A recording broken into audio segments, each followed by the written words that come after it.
Studios deep inside a secret underground bunker. We're speaking to freedom-loving patriots from all around the country and the world. Welcome to the Resistance. This is John Crump, live. What is up, all you party people? I see Mr. and Mrs. Wayne out there. One Love Design, Kurt 24, Chris Bullis, Tim Harper, and a bunch of other people. Thank you for joining me on John Crump Live. Today we're going to be talking about the Tennessee Firearms Association, one of my favorite state organizations. If you don't know, I'm in the process of writing a book about different firearms organizations around the country. I haven't got to Tennessee yet, but I will get to them. I'm about 10 months away from releasing it because writing a couple thousand words on every local group is taxing, and researching the history of every local group is taxing. So it'll be released in about a year. I also see JSD Supply. Talking about JSD Supply, they are the title sponsor for John Crump Live. John Crump Live is also available on the Firearms Radio Network in an audio-only form, but we are sponsored by JSD Supply. JSD Supply sells everything you need for your builder needs. They have something called the MUP 1, which is really interesting. And my co-host of the day built several with a MUP 1, and I build them too. There's a MUP 1 right there. And they are incredible. They are based on the SIG P320. They also sell polymer 80s. They sell slides and barrels. They are the home of Patmos. Sorry. I have a Patmos slide somewhere around here. I had one out here, but I don't know what I did with it. I probably put it back in my my gun stuff, but they do sell polymer 80s. Here's a polymer 80 right there. So let me go on and bring on my co-host. You guys might be expecting Rich, but you get Jason and the Rogue Banshee. How's if I unmute myself? That would very, very help. Thank you for filling in today for Rich. He is taking care of a sick dog, so he will not be on today. And I love taking Rich's job from him. Hey man, I might just hire you full time. Don't tell Rich. I don't know. He does a lot of work, and that sounds like a lot of work that I'd have to do on top of the other stuff. Well, I just sent him a Roadcaster, like a Roadcaster Pro. So nice. He's probably going to be putting that to use.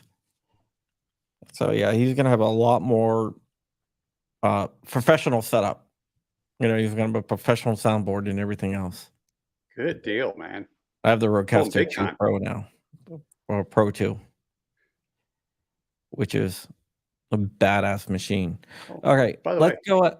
There's your Patmos slide for you. Oh, there's a Patmos slide, but I got one of their SIG ones with the optics. Oh, it's beautiful. And my That's what this one is.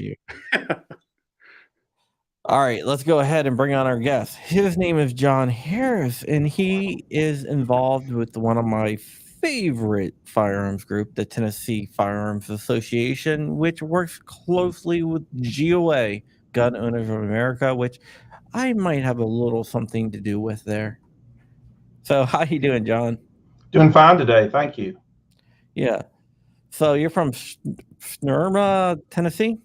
Nashville, Tennessee. Nashville. Okay, someone's from Tennessee out there. Randy Adams. Sorry, I thought you were saying you're from Nashville, man. Nashville's a happening place. Yeah, I have been practicing law here now for 36 years.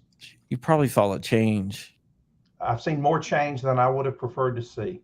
A lot of how do you say it? Yankees moving down there? Yeah, trans Southerners. Trans Trans Southern. Southerners.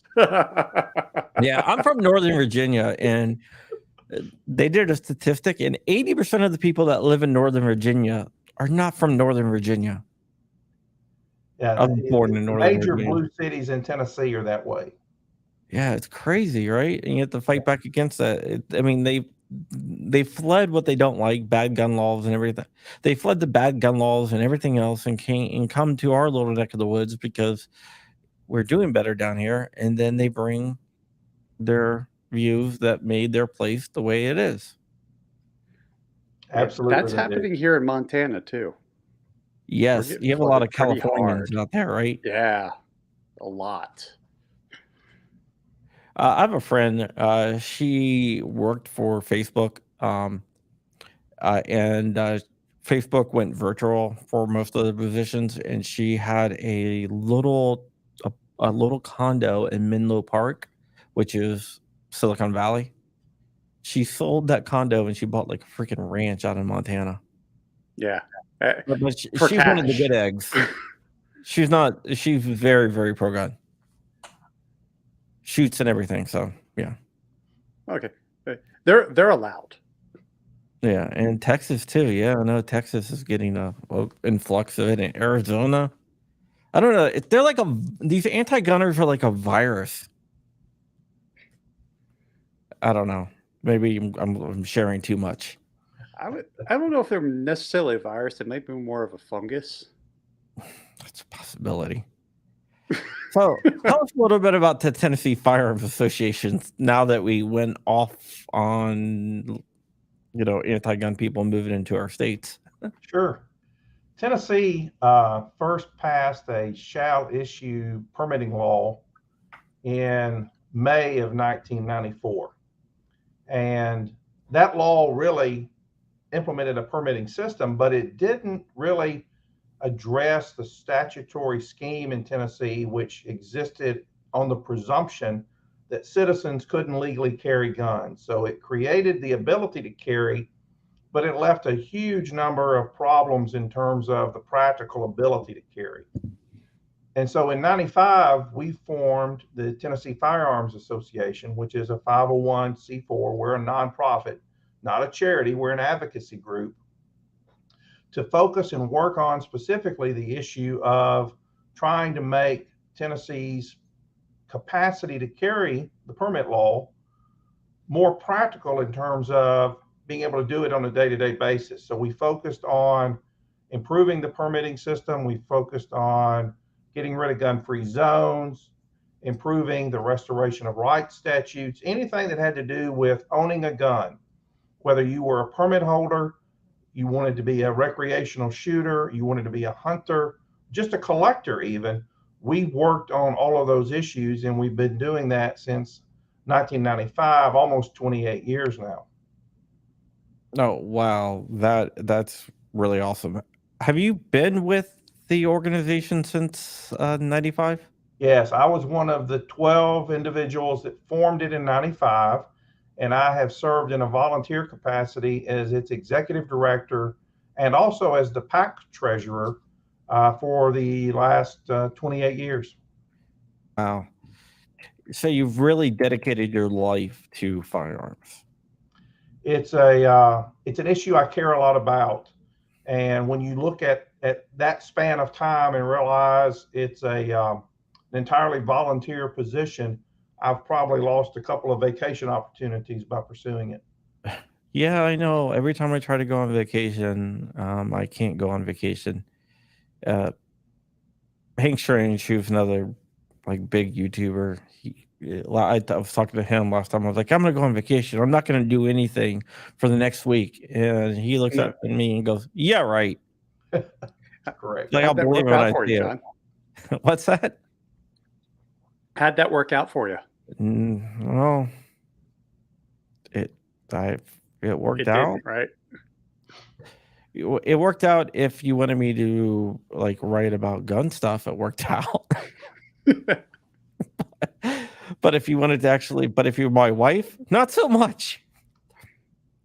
How do you balance like your personal life with everything that you do for gun rights? Because that's one of the issues that I have a lot. And I know that's kind of off topic, but Yeah, I sort of something I'm jokingly interested tell in. people it's the balance comes from excessive amounts of caffeine. Staying up late, and because you run a law practice, and I'm a litigator, so I'm full time during the day, typically running that, and then TFA between the PAC and the C4 entity takes somewhere between 15 and 25 hours a week, depending on if the legislature's in session, of additional work. And so you fit it in. You stay up late at night. I'm sort of a night owl anyhow, and most of my family would not fall into the night owl category.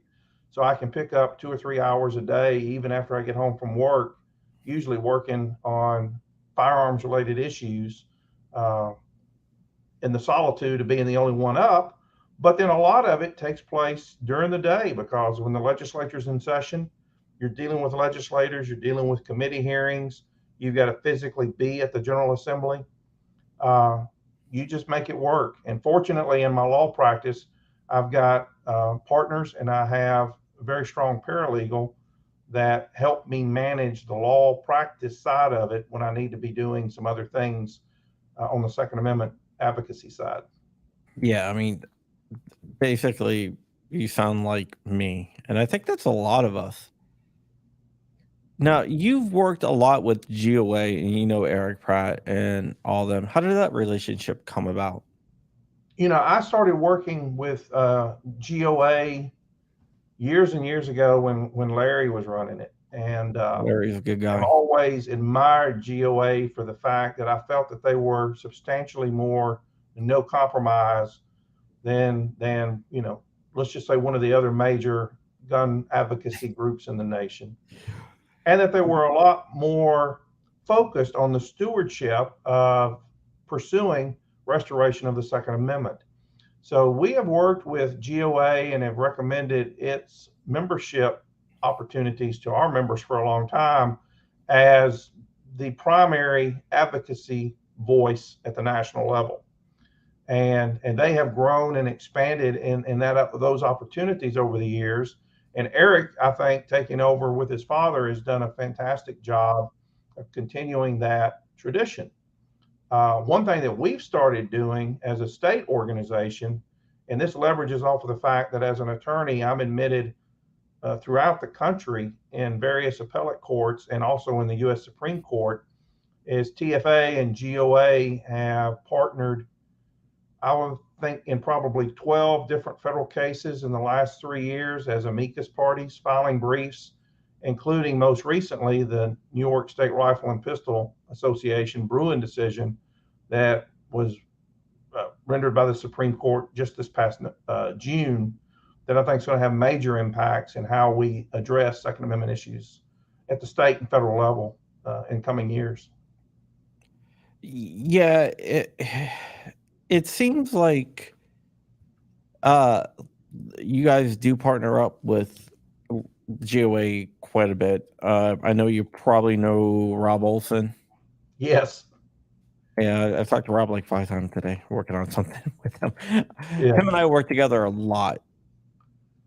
And Steven Stambolier and those guys. Yeah, so we work a lot with those guys, and I know you do too. And GOA values the partnership with TFA. There's only a few state organizations that I would say is on the level as GOA, and I would say like TFA, also VCDL, WVCDL, AZDCL, DCL, DC, whatever. You know what I'm talking about. Ours is easier to say. Yeah, TFA is very easier to say. And you have an event coming up. We do.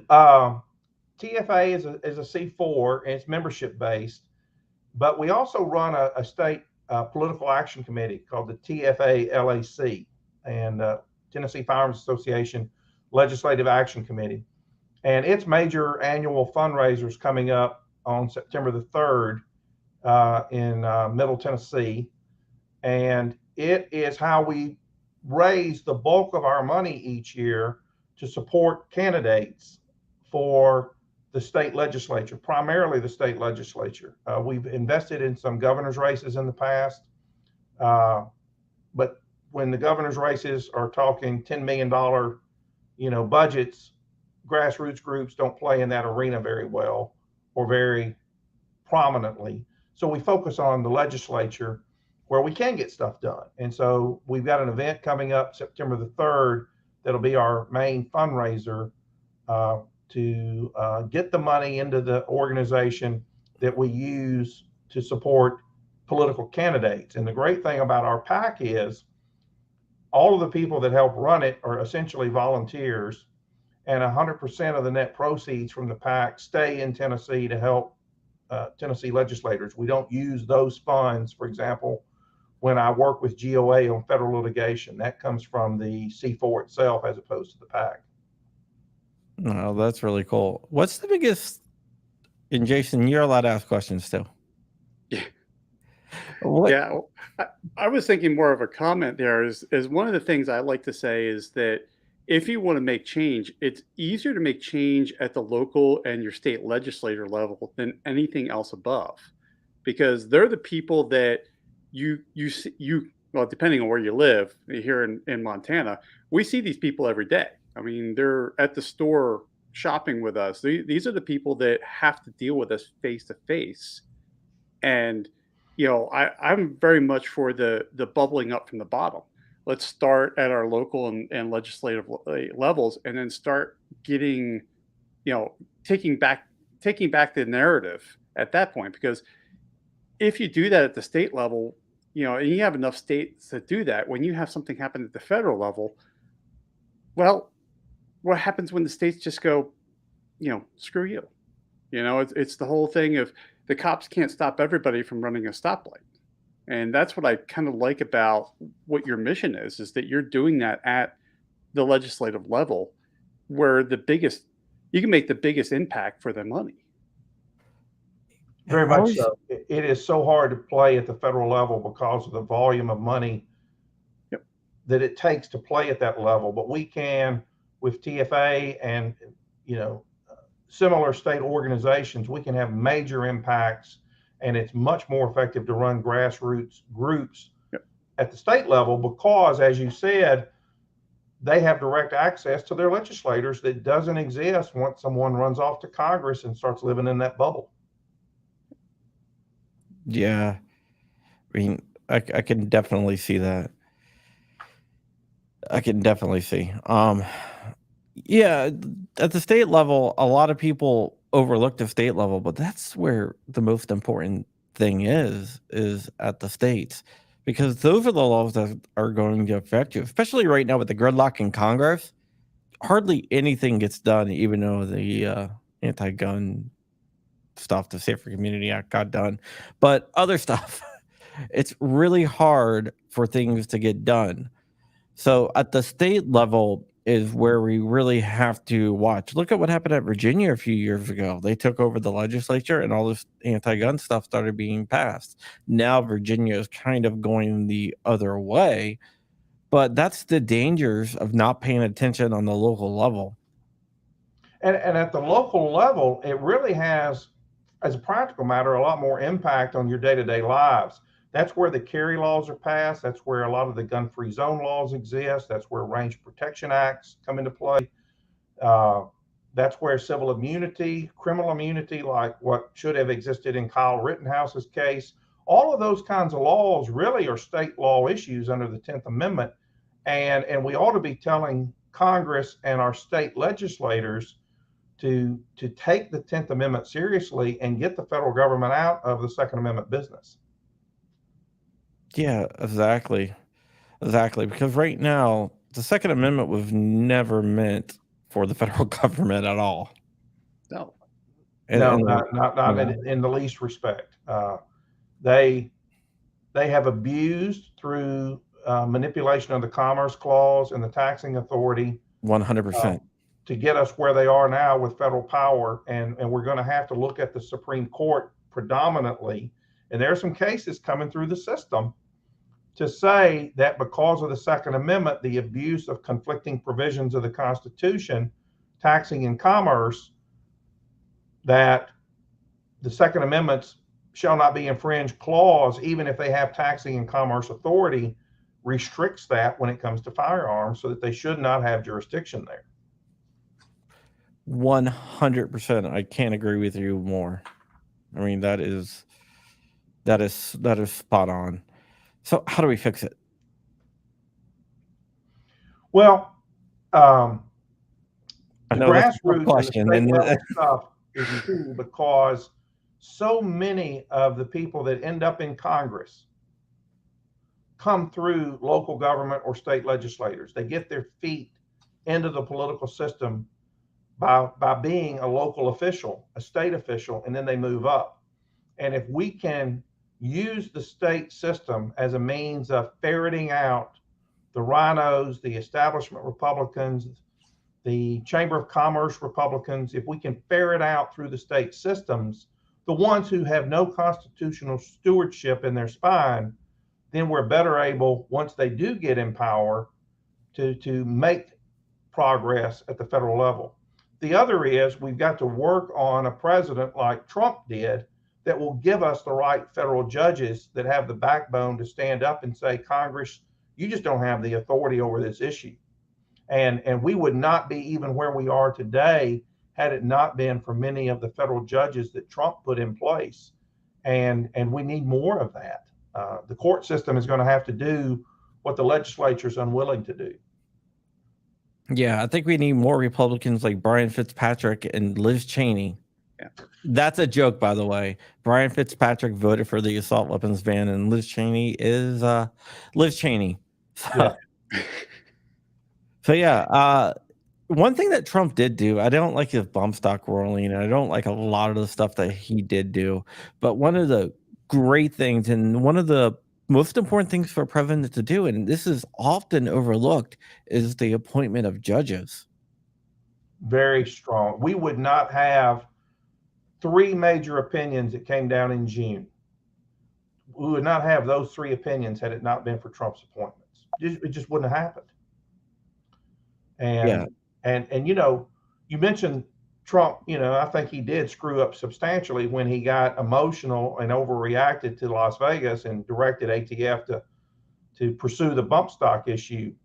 But the 2 of the opinions that came down in June, one that everybody talks about in the Second Amendment arena is the Bruin decision, which has dramatically changed the statutory analysis that the judges will use on Second Amendment challenges, and changed it in favor of the people and in expanding Second Amendment. But the other one that really doesn't get a lot of discussion in the Second Amendment arena is the EPA decision that came down in June also.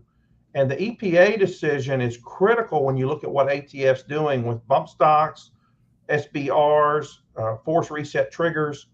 And the EPA decision adopted or applied what's called the major questions doctrine, as well as the concept of separation of powers, and essentially struck down at the Supreme Court level a whole host of EPA regulations based upon the conclusion that the EPA regulations went so far beyond the authority of what a administrative agency could do that they were unconstitutional, that they had invaded the separation of powers doctrine. And if you look at the bump stock, the SBR AR pistol issue, the reset trigger issues, all of those have the same fatal flaws that the court has already said the EPA exercised. And there are cases in the pipeline. I know Rob Olson and I have talked about this recently, that are going to take that same issue back to the court and apply it to the ATF. And we could and hopefully will see some of the ATF's regulatory actions cut back substantially based on this separation of powers, major questions doctrine issue. Yeah, I think one of the ones that you might be talking about is and I have no idea because I didn't talk to Rob about any of this stuff. By the way, we call him the chicken farmer. I don't know. He brings me eggs every once in a while. Okay. So we call him the chicken farmer because of that. But one of the things that one of the cases I think would be the Oposha case. Yes. That's the bump stock case. And I think didn't you guys file a amicus brief in there? We are. That one's going up there. Well, there's one at least going up through the Sixth Circuit, and it's yeah, that's Oposha. It's one of them. Yeah, Oposha and did you also no? That I was thinking that you guys filed in Young versus Hawaii, but I don't think so. I could be wrong. We filed. I think we've been on 12 in the last 3 years. And yeah, trying to keep it all in my head. It was just like yeah. I know we've done it 3, I think, this year. No, I've got one I'm working on now that's a state case, and a second one that we have on the to-do list that we haven't started that falls right off of the Bruin decision, which, if we're successful, will argue that based on Bruin, Tennessee's statutory structure for permitting people to carry guns in the state is facially unconstitutional. That would be good. Yeah. Let me That'd ask be you a awesome. question about another state, which you might have an opinion on. Maryland. I think Maryland is the model state after Bruin decision went up. They didn't try to like pass any crazy laws, which I feel bad saying good stuff about Maryland, but It leaves a sour taste in your mouth, doesn't it? yeah, but they didn't try to pass any crazy laws or change laws. They just said, "Oh, Bruin says that we have to offer permits to people. Here, go right ahead and apply." Yeah. A lot of other states didn't do that, like New York, where GOA is suing. They passed all these crazy laws in New York where basically everywhere is a sensitive place. You can't carry in a sensitive place or within 1,000 feet of a sensitive place. And they made all private businesses sensitive places by default unless you post signs, which is just insane. What do you think about all the different states around the country passing all the former states where you could not carry one of the 9 May issue states, some of the nine May issue states passing laws to restrict carry, even though Bruin said they couldn't do that. For example, New York, they said you cannot, Thomas said you cannot, by the way, I got a funny story to tell you about Thomas. You cannot carry you cannot ban carrying just because a place is where people are gathered. And then New York went ahead and banned carrying in Times Square because that's a place where people gathered. What do you think is going to be the end result of all these states passing obvious rules against carrying that obviously violate Bruin? I think what you're going to see is a wave of cases being filed that bring the argument that the states thumbing their nose essentially at Bruin and the Second Amendment is going to be not only a violation of the Second Amendment as applied to the states through the 14th Amendment, which is what McDonald told us in 2010, the McDonald holding, but that because the states are doing it, that these are civil rights violations. And when you start adding on civil rights violations like the left has used for so long, law firms and attorneys really sort of start taking a hard look at pursuing those because of the statutory provisions for the recovery of attorney's fees. You no longer become a pro bono attorney pursuing something because it's right or just, but you become an advocacy attorney with the opportunity to get lodestar ratings on your fees. And that creates an incentive for these kind of cases to get filed and move forward. I think the other thing that's going to happen is as they are filed, like in New York, I think the federal district courts, to the extent they listen to what Thomas said in Bruin, are far more likely to grant temporary restraining orders and injunctions against the state's enforcement of those laws. Yeah, I got a feeling that GOA is going to get their preliminary injunction. And speaking of celebrities, Eli EDC is out there. You might not know who Eli EDC is, but he is one of the named plaintiffs in GOA's case in North Dakota versus the final rule surrounding firearm redefinition. Excellent. Yeah, like all the plaintiffs in that, not the state's attorney generals, but all the plaintiffs, the actual named plaintiffs, are my viewers. Excellent. I might have had a little to do with getting the plaintiffs lined up. Well, and there's another component of this that's not necessarily like where New York overreacted and just made everything a sensitive place.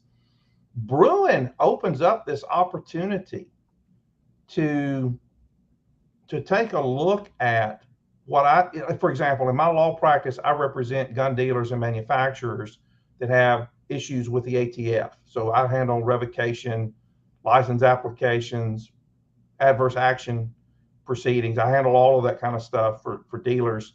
And not just in Tennessee. I've got Tennessee, Alabama. I've handled these cases all over the country. And that's a little different than what some of the other Second Amendment attorneys do, because it's more of a direct battle with the ATF, whereas the bump stock case isn't so much a direct battle with the ATF on a licensure matter. Yeah. What Bruin is giving us an opportunity to take a look at is, typically in my practice, I would have a certain volume of FFL revocation cases pending at any one time. And like I said, I've been doing it for over 2 decades. That volume of FFL revocation cases has gone up about 300% since Biden's been in office. So at any one time now, I've got about 3 times as many revocation cases as I used to handle even when Obama was in office. And part of what is going on, I think, just from the industry side of it that I see, is because Biden and the Democrats haven't had a lot of success because of the percentages in Congress passing their gun control agenda, is they're using the zero tolerance policy that Biden announced a year ago and the ATF's regulatory and license authority to choke off and kill the supply chain from manufacturers to the retail public.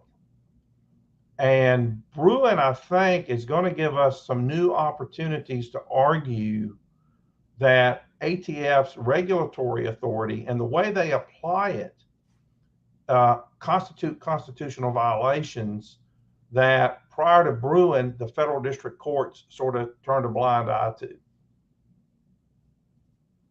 Yeah, I'm absolutely. I think you're right. Bruin is definitely a game changer. Do you think it's gonna Bruin? I know we're talking a lot about Bruin. We're gonna get back to Tennessee in a second, but every time I get an attorney on, I love picking I write a lot about legal stuff. I'm not an attorney, but I write a lot about legal stuff.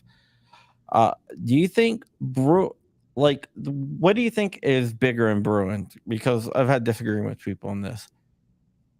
Go ahead. The getting rid of the 2-step process where you have like intermediate scrutiny and stuff, or them saying the right to carry a firearm outside the home is a constitutional right. I think getting rid of the 2-step process will lead to a lot more than just saying the right to carry a firearm outside the home. That's a great point. The issue has been, particularly as we work through the federal district courts, the federal appellate courts, and getting these cases back to the Supreme Court, which has taken us, Heller came down in 2008, and Thomas essentially said, hey, all you lower federal courts, we told you in 2008 this was a fundamental right, and yet you've created all of these analytical tools to try to sidestep what we told you in 2008. So Thomas clearing up and getting rid of the 2-step process, I think ultimately is more significant in the long run and has a broader spectrum of impact than the singular holding that there's a right to carry outside the home for self-defense. All right. Because I got an argument with an attorney about that. And I was looking at it the same way you were. So, and he was like, I'm an attorney. I know what I'm talking about. I'm like, I don't think you do. But Yeah. But do you really? It's maybe the difference between policy litigators and other attorneys. Maybe. That might, because they're not like a gun attorney or a policy litigator or anything like that. That they were just argument. But I wanted to tell you guys about the story about Thomas. So I was invited to two parties. The first party I didn't go to. It was my cousin's party. And the second party, I was like, I can go to Delaware to the beach where I have a beach house at. I was like, I'm not going to my beach house. So the night before the party, I was talking to my mom, and actually Rich was on the phone with us, which is another story. Rich talks to my family for some reason. That's my producer. And she's like, yeah, I don't know if I want to go to this party. You know, the security is going to be really high. It's like, why is the security going to be high? Oh, because Clarence Thomas always goes to these parties. Like, and no one mentioned that to me either time. And Rich is like, man, you got to get in the car. You got to drive down there. Absolutely. So I talked to my wife, and my wife's like, no. I was like, what? No one told me. That would be one man I would just love to sit there and pick his mind.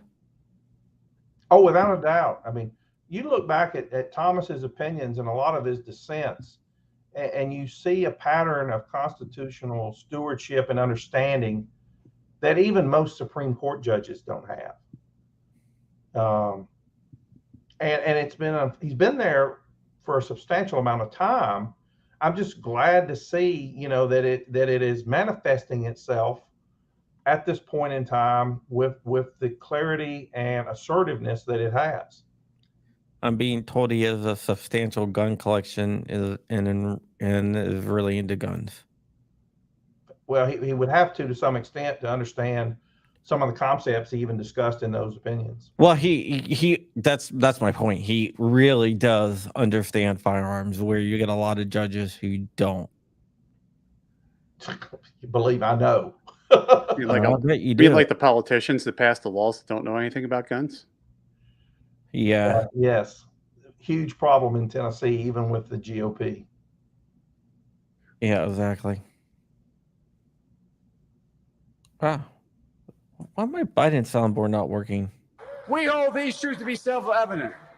All men and women created by go. You know the thing. You mean kind of like that, Rogue? Yeah. Well, there's a difference between not knowing about a gun and having dementia. How about if he knows? How about if he has dementia and doesn't know about a gun? Because you remember he told you to fire a shotgun up in the air and fire it through a door. Yeah, or shoot him in the leg. Shoot him in the leg with a shotgun. Shoot him in the leg. Yeah. So here's another question: when you're dealing with these politicians, you deal a lot with politicians, especially when they're in session. How do you deal with the politicians who aren't anti-gun but not pro-gun because they just don't know enough? That's a difficult situation to be in, but it's one you have to be able to handle. And the starting premise is that there's basically two approaches to dealing with politicians that I embrace. One is that you walk on an appeasement model where you try to befriend the politician, you try to educate the politician, you try to persuade them to help you on your issue or your agenda based upon a personal relationship, which works with some politicians, typically the ones that are already sort of good on the issue to start with. The other model, and the one that we tend to use more within TFA, is an accountability model where you make it clear to them what you want. You make it clear to them that you're willing to help them understand it, comprehend it. You'll meet with them, talk with them, help them draft legislation, help them draft amendments, explain to them by statute, case law, practical experience why they maybe have the wrong opinion. But as a part of that whole accountability model, they got to understand that if they don't get on board with your issues, that you're willing to go raise the money to do it, to go find someone to replace them that would be better for your issues. And that's where some advocacy groups fail, is they're not willing to communicate to that legislator, if we realize you're not the right plow horse for this field, we're going to try to replace you. It's nothing personal. You're just the wrong person in this job. And when you give up that tool, you, as a practical matter, concede defeat, because if you stay on the appeasement model, they just keep telling you no. They don't want to put the effort into trying to learn or to comprehend the scope of the problem as you see it and deal with it. They just blow you off. Yeah, on my news channel, I have several videos talking about access-based politics, where appeasement, the politics of Neville Chamberlain. Yeah. If you don't know who that is, look it up. Look up Churchill versus Neville Chamberlain. Interesting read. But and then you have the confrontational politics, which is like the carrot and stick, right? Where, if you do something good, we're going to praise you and we're going to let our members know. If you do something bad, we will let our members know. Yes. And there's a lot of disagreement. Like FOAC out of Pennsylvania, for example, they use access-based a lot. And there's other national groups that use access-based a lot. But there is a book called Confrontational Politics, written by the founder of Gun Owners of America. I suggest anyone that hasn't read it. There it is. H.L. Richardson, the late great H.L. Richardson. He's a great guy. Who was a great guy. But yeah, that book should be on every lobbyist, on every citizen's nightstand. You can learn a lot from that book. Well, and like we said, I've been doing this 28 years. It's right here on my credenza. Yeah, so that should show you something. I think everyone in GOA has read the book, because basically the model that GOA is built on, it's a model VCDL is built on, and TFA and some of the better state organizations use that model, and it's been very, very successful. GOA and TFA and some of the local groups have been able to get more done with less money than some of the other big organizations by using that technique. Because there's some organizations out there, I'm not going to name any of them, but they will protect their horse in the race. So if their horse does something bad, horse being a politician, which is basically, I don't know, sometimes I prefer the horses, but if their horse does something bad, they'll cover for their horse instead of calling them out. I think that we need to let them know, we're not going to cover for you. Oh, absolutely not. I mean, if I've been doing it long enough to know that and watching other grassroots groups that just flail away and get nothing done, not on Second Amendment necessarily, but pick another topic, and it's because they use that buddy system. They're excited that they got the legislator's cell phone number, or that they can use their conference room if they need it, and it's all that friendship based stuff that really, as a practical matter, if you've gone through the confrontational politics training, is really a control technique that the legislators use to manage and really stonewall advocacy groups that don't know any better than to make it clear that we're going to hold you accountable if you don't get on board with the agenda. Yeah, I talked to a couple of people who are more in the access base, and they're like, "Oh, we don't want to call them out because, they might cut us off." And I'm like, "No, that they kind of need you, because they need the people, and they want the people that you represent. They want the people that are members of your group." And they need you more than you need them. And until you realize that, they're going to be able to walk all over you. Absolutely. I had a state House Republican leader tell me probably 15 years ago, he said, John, if you don't quit naming the Republicans that are, voting certain ways, that are blocking your bills, if you don't quit naming the Republicans and creating problems for us, you're going to find it difficult to get access to our offices to come talk to us about these issues. And I told him, I said, look, I'm a volunteer. I'm not a paid lobbyist. So if I don't have access, it doesn't hurt my feelings, and it's not going to It's not going to hurt cause your me to career. get fired from a paid position because I'm not paid to start with. I said, so I don't care if I've got access to you. What I care more about is that I get accurate, truthful information out to my group, my members. And if I can get 5,000 Tennesseans mad and making phone calls, I think that's a lot more effective in terms of changing public policy than a paid lobbyist coming in here and taking you out for drinks. That's absolutely right. That's absolutely right. And that is something that people have to learn. Plus, TFA is single issue focused, which is firearms. Yes. Which means if they cut you off and say, well, we're not going to give you access, it's like, well, we're single issue focused and we care about firearms. If you're not going to do the right thing about firearms, then why do I care if you cut me off? Yeah, right. really. That's what I've told several politicians. Well, And let me ask then you they're this. like, How do you deal with how do you deal with politicians that use, let's just say, wrong statistics to prove their points? Like, great question. for instance, we hear politicians talk all the time about, gun violence figures. We've had this many gun deaths, but then they don't follow up between it and say, well, this much is suicide, this much is, ruled a valid shooting for self-protection. How do you deal with those type of politicians that just don't understand the statistics? They just repeat what they hear and they don't actually know what's going on in those figures.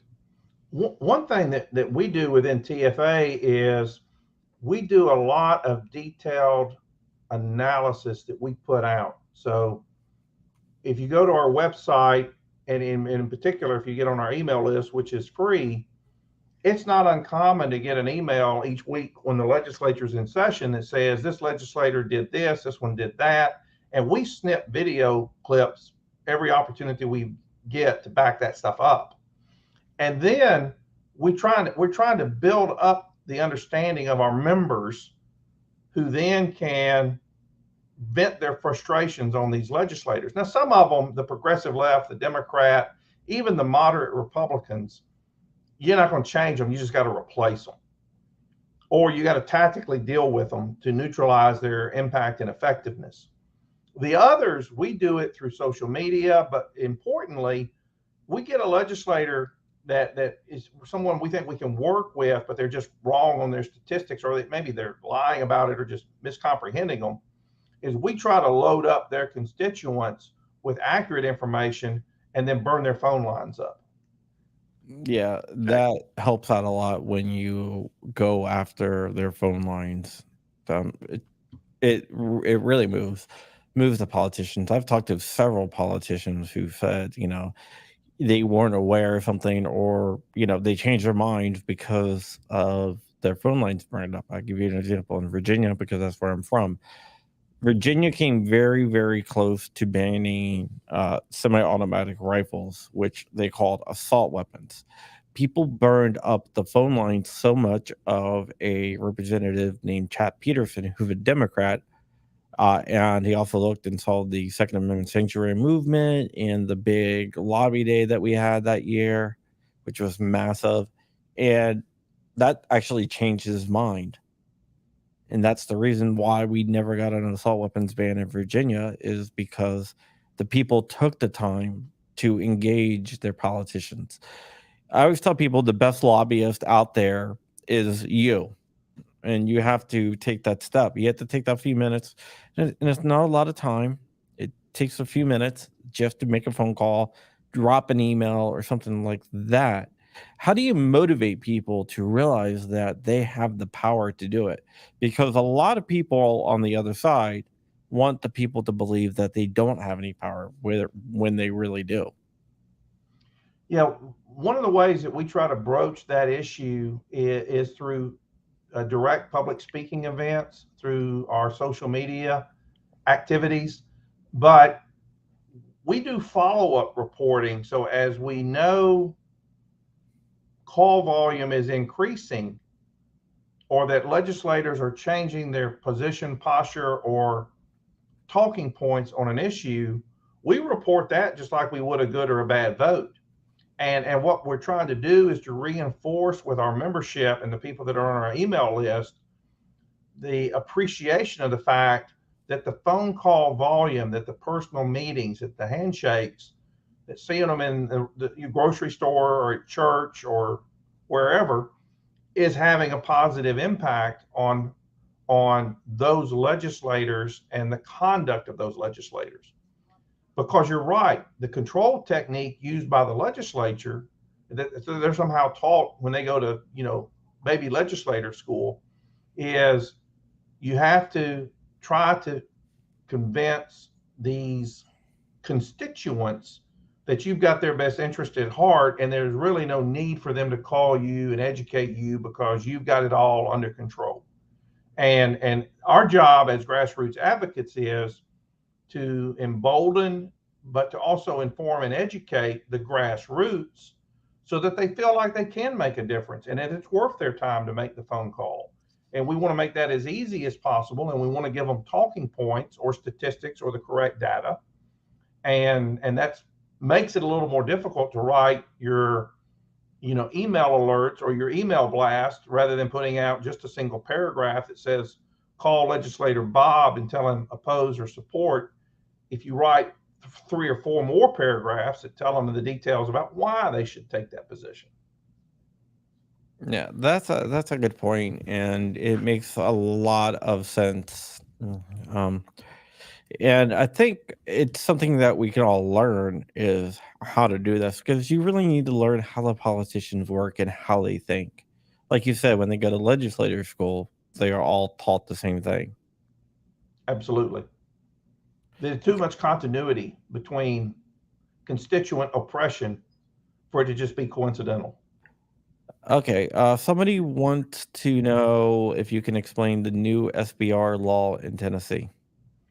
Yeah, Tennessee this year passed a law. We had a statute that said that machine guns, SBRs, SBSs were illegal to possess unless you had the NFA paperwork. So the statute was really sort of pointless, except that it allowed the state to prosecute at the state level a violation of federal law. So the prosecuting a federal law at state level? Well, yeah, and that's what they could, because we had a specific statute that made it a state crime to illegally possess under federal law an SBR or an SBS. What's the point?